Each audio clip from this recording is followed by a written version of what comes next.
jungle. वड्डी ग्रामपंचायत वड्डी सरपंचपदाची पोटनिवडणुकीत जवळपास 82% मतदान. मिरज तालुक्यातील वड्डी ग्रामपंचायत सरपंचपदाची निवडणुकीत चुरशीने जवळपास 82% मतदान झाले आहे.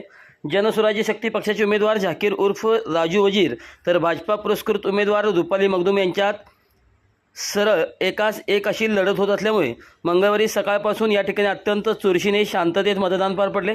बुधवारी या निवडणुकीची मतमोजणी होणार असल्यामुळे सर्व नागरिकांची उत्सुकता शिगेला पोहोचली आहे.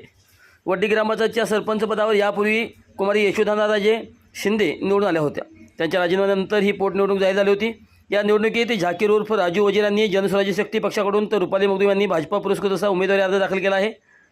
दोन्ही उमेदवारांनी प्रचार जोरदार केला होता. त्यामुळे ही निवडणूक चुरशीने होणार हे स्पष्ट झाले होते. त्यामुळे मंगळवारी चुरशीने जवळपास 82% मतदान झाले आहे. कोणताही अनुचित प्रकार होऊ नये म्हणून या ठिकाणी मोठा पोलीस बंदोबस्त तैनात करण्यात आला होता. आज ग्रामपंचायत वड्डी पोटनिवडणुकीसाठी मतदारांचा प्रतिसाद चांगला मिळाला आहे.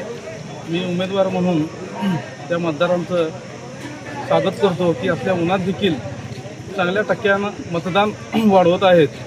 विकासाला मत त्या दृष्टिकोनानं माझं चिन्ह नारळ याच्यासाठी भरपूर प्रचंड प्रमाणात उत्सुकता आहे मतदान करायची.